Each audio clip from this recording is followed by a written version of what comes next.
Fala, investidores, sejam muito bem-vindos ao canal Planileiro Investidor. Eu sou Adriano Costa e nesse vídeo nós vamos falar do relatório gerencial de janeiro de 2024 do fundo IRDM11 ao Iridium Recebíveis Imobiliários, fundo DECRI. Também basicamente tem uma parte que é um fundo de fundos. A gente vai ver aqui, para quem não conhece a especificação da carteira, o quanto que ele tem aí de fundos imobiliários aí também no seu portfólio. Então fique conosco para saber informações atualizadas do IRDM11, inclusive a respeito da sua inadimplência, ok?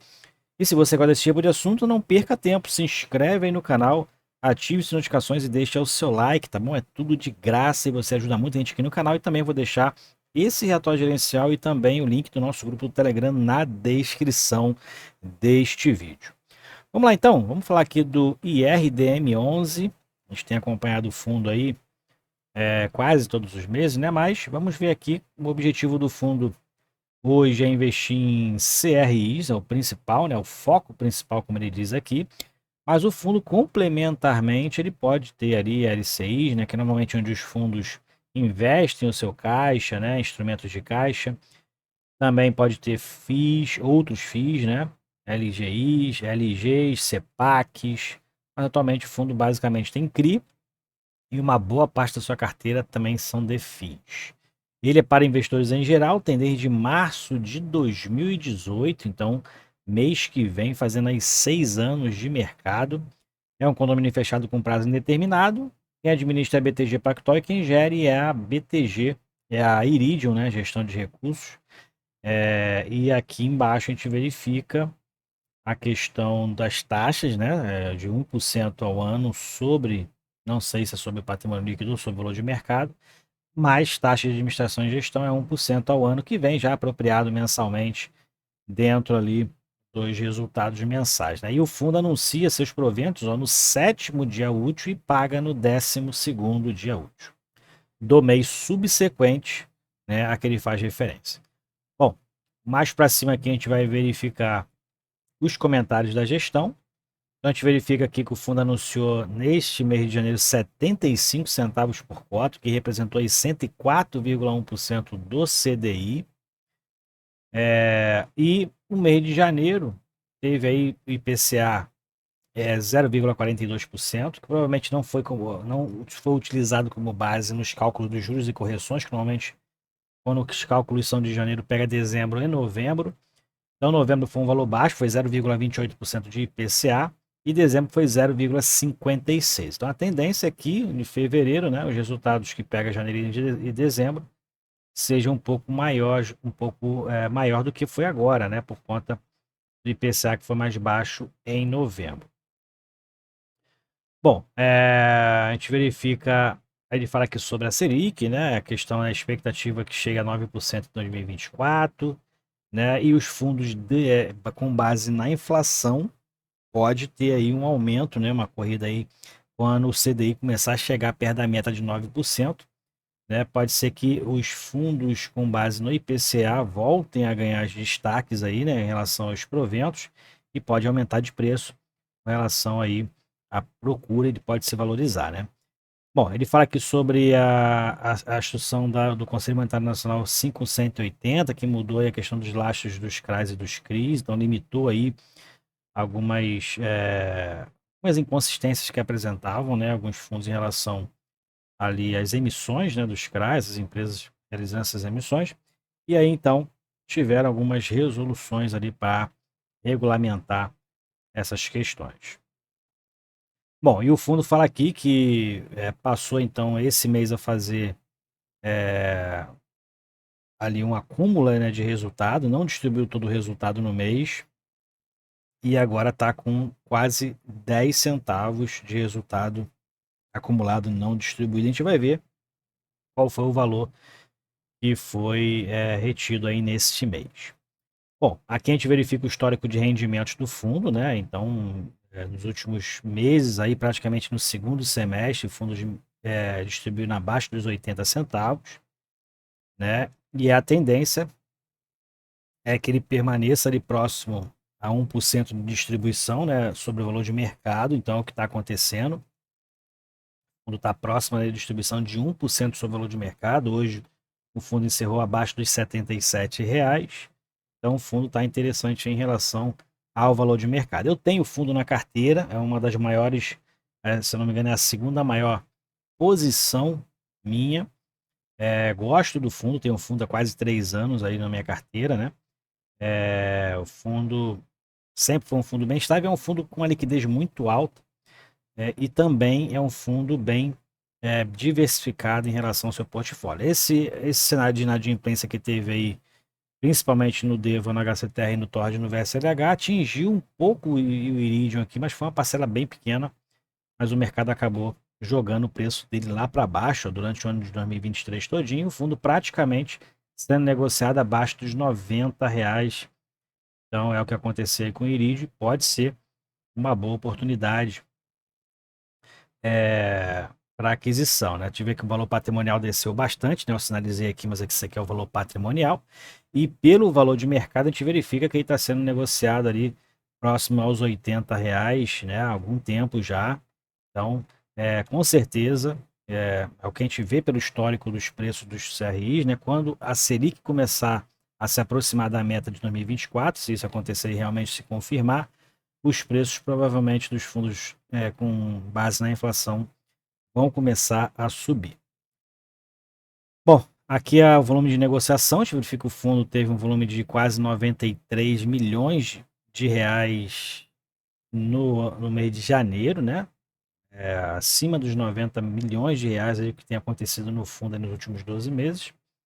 E aqui é a composição da carteira, né? Então o fundo tem uma carteira bem diversificada, né? A gente verifica que tem uma alocação do patrimônio de 4,38%, mas não é em CRIs, é no Fundo Soberano do Tesouro, né? Os que estão alocados em CRIs, a maior representação aqui individualmente dos papéis, né? Não quer dizer que é da mesma, que só essa empresa tem 2,69, né? Mas é a maior posição porque a gente tem repetições aqui, né?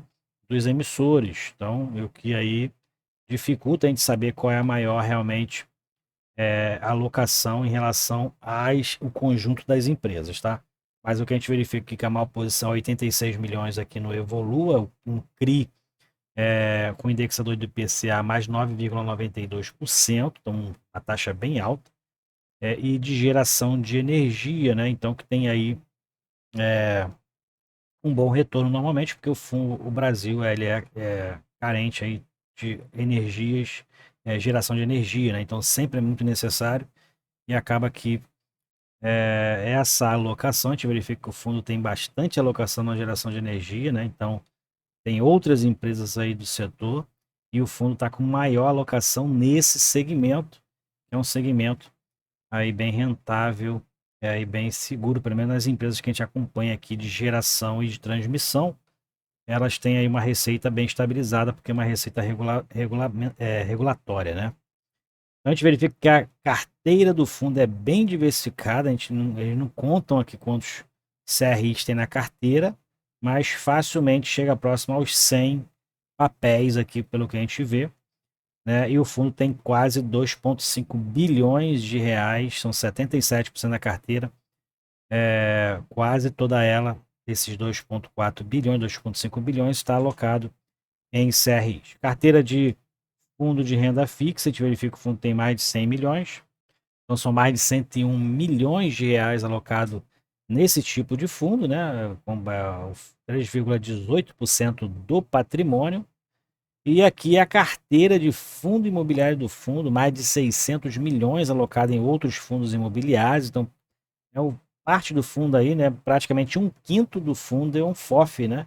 Investe em outros fundos e não só fundos de papel, mas de todos os segmentos aí possíveis.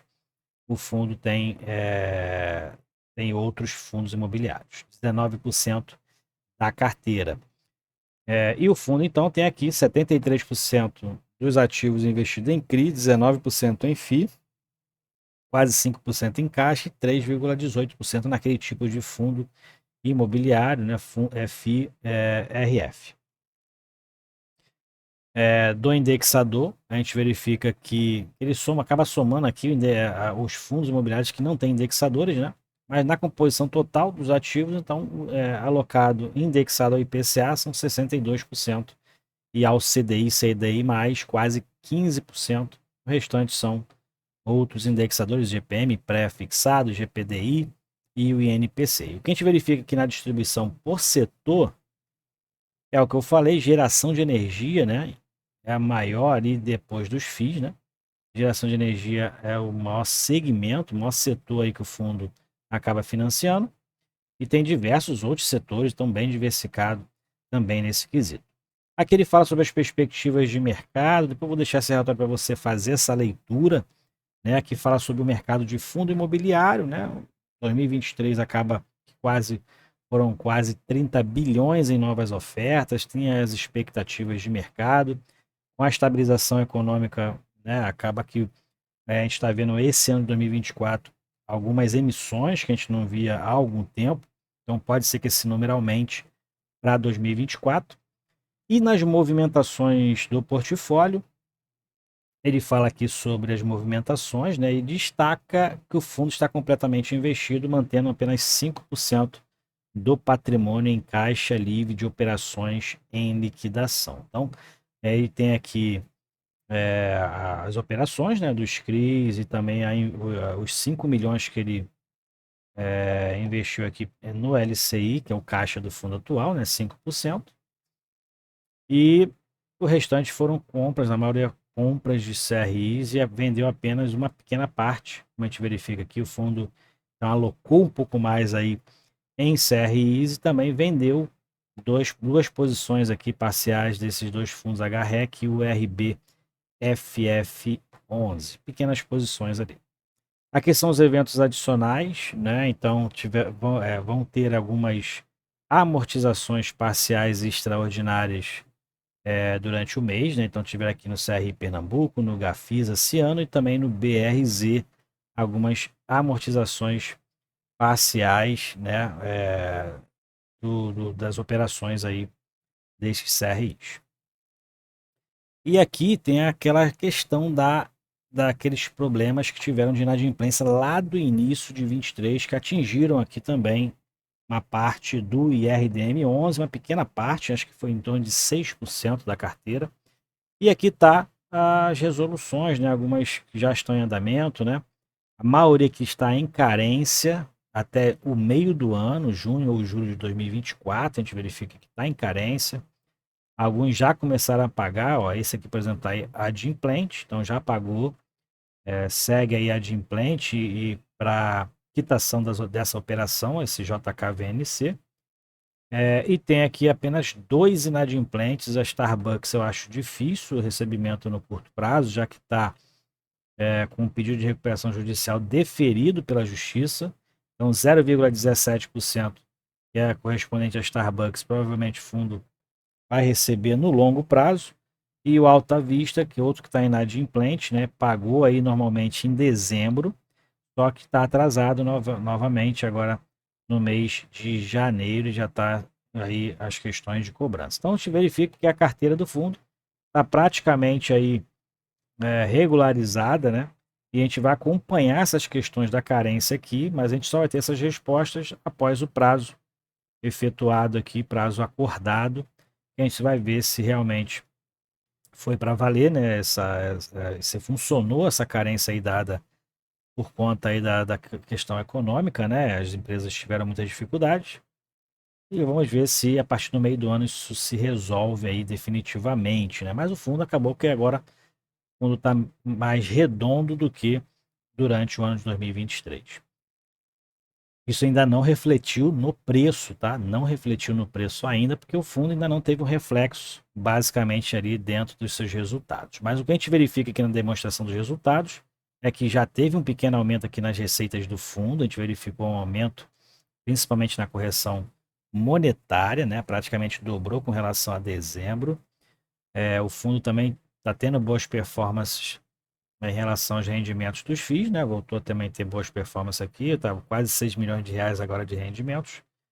E o fundo teve um resultado de 28,5 milhões de reais, resultado de caixa, fez uma reserva de caixa aí de 1,2 e distribuiu 27,375 centavos aí redondinho para mais de 36 milhões e 400 mil cotas emitidas.